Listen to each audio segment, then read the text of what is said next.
What's up, everybody? Super Lucas 7 here, and today we're talking about Season 2 of Modern Warfare 2, which is really good, actually. I definitely am enjoying this so far, so let's just talk about it. And I'm going to give my review. I didn't stream because I was just busy in general, and we are at the airport. I'm on vacation right now, so yeah, anyways. Let's talk about Season 2. So the first thing we'll talk about is the weapons that they added. They added 4 new weapons so far. The dual Kodachis, the KV broadside shotgun, the ISO Hemlock assault rifle, and the last gun they added was the Tempest Torrent, which is also known as the crossbow. So yeah, anyways. Let's first of all talk about the assault rifle, which I'm using in this gameplay. The ISO Hemlock, or the ISO Hemlock. I call it the ISO just because it's faster than saying ISO, but it has incredibly high damage and decent recoil. It's definitely a weapon that is harder to control unless you put attachments on it. But most of the guns in MW2, at least, they don't have as heavy recoil as some of the other Call of Duty games, so it's pretty easy to control. It's very similar to the TAC-5 or the TAC-V, whatever you want to call it. But in general, it's a pretty balanced AR. I recommend it. If you're just going for casual games, that you just want to use a pretty balanced gun, it's a very good weapon. It's definitely not sweaty though. You have to play very defensively, or you have to patrol with it. You can't really rush with this weapon. It's very slow. Fire rate is incredibly lackluster, and the bullet velocity is less than stellar, so it's not really a long range weapon either. Next up, the shotgun, the KV broadside, absolutely insane. So at first I thought it was fully automatic because my trigger was malfunctioning, but it is actually semi-automatic. Even then, though, it is still by far the best close-range weapon in the game now.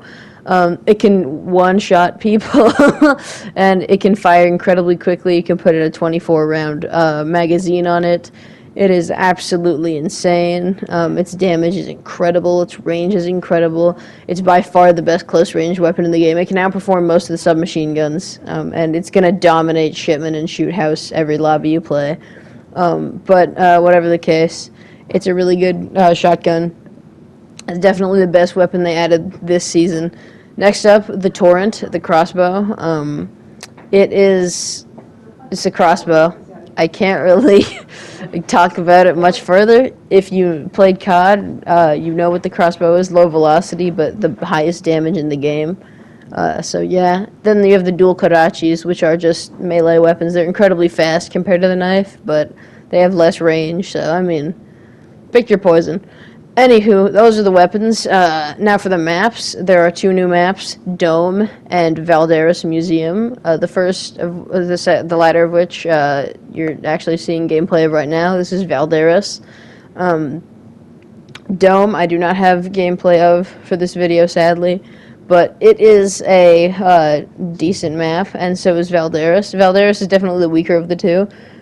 Dome is much better because it's definitely more close range. It's a remake of a map that was in Vanguard, I believe, and then I think it was in the original Modern Warfare 3 from 2011. But whatever the case, it's a really good map. It's one of the stronger of the map selection. The map selection in Modern Warfare 2 is either hit or extreme miss. So it's in my book, it's a hit. Valderas is not as good. It's just way too large, and unless you get really lucky or you're playing very patrolling, it's very annoying to get high streaks in Valderas Museum. Anyways, they did add some new game modes, so we'll talk about those now. The first of which is Infected. So Infected is a brand new game mode that has appeared in some previous CODs. I'm more familiar. People watching this video are probably more familiar with the Black Ops Cold War version of this, which is so how it works essentially is there is one infected who is randomly chosen. This game mode, I believe, is a Halo game mode that they just ported over. You're either a survivor or an infected. An infected has a knife, a throwing knife, and goes really quickly. A survivor gets a weapon of some kind. In this gameplay's case, it's shotgun and an automatic pistol. So you get the point. The infected infects people and gets them on their side, and the survivors, they try to survive the infected. It's pretty straightforward game mode. It works very well. It also has incredibly low skill-based matchmaking due to the casual nature of Infected. You're not going to see people sweating in Infected because it's, fucking Infected. But it's a very fun party game mode to play with friends. Overall, I give this game mode a solid 8 out of 10. It's no team deathmatch in terms of just how overall good it is, but it's good. I like Infected. It's a game mode I'll play. Anyways, the other game mode they added was Gun Game, which Gun Game is a. Do I really need to explain Gun Game? It's very well known, but basically, as you get kills, you advance in weapons. So you'll go from. Let's say you start out with the Lockman sub, then you'll go to the Kastov 7.62. Maybe you'll get the RPG.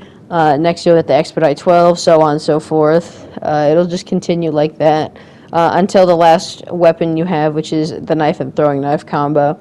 Which begs the question, how long will it be until they add a ballistic knife to this game? Because they're definitely trying to emulate that. But we'll have to see when they add that. But as of right now, Gun Game is not playable online. That's probably coming during the mid-season update. I'd assume at the current state of Season 2, Gun Game is only playable as a party game mode in custom games, which, to be honest, that works completely fine. Here is a demonstration of me doing that with my friends Keenan and Hollis, who have been in previous videos. Here's some Gun Game gameplay on Shipment, so pretty self-explanatory. But whatever the case, that's essentially Season 2 in a nutshell. It's pretty good. They did add some Warzone related things, but I might make a separate video on that if you guys want. I'm not a very big Warzone player myself. I'm very multiplayer-esque in my just preferred style of game play. So the multiplayer side of things for Season 2 is looking very bright. This is also going to be a 55-day season as opposed to a 100-day season like Season 1 was. So it's going to last about half as long, which means the mid-season update is probably about 2 weeks away. So they're going to add more stuff, and 2 weeks from that will probably be Season 3, which they're already leaking content for. So I'm going to be honest, Season 2 is one of the stronger seasons for Call of Duty. It's better than every single Vanguard season combined. They were so bad, oh my gosh. And it's incredibly strong just as a content piece in general. And it's one of the best DLC features they've added to video games in general. It really paints a good picture for how Call of Duty is going to be handled in the future. So I'm leaving this video off on a positive note. If they screw something up, I'll probably make a video complaining about it. Because, yeah. But overall, I'm enjoying Season 2. The maps actually are not that bad. Valderis is definitely weaker. But I still enjoy it quite a bit whenever I get it. It's definitely much better than Santa Senya. I think we can all agree that Santa Senya should be taken out of the map rotation entirely. It should have been replaced with Valderis at launch. It was such a bad map. Yeah,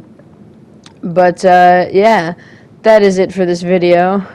Thank you all for watching, and I'll let you finish the rest of this gun game gameplay without my commentary. Bye.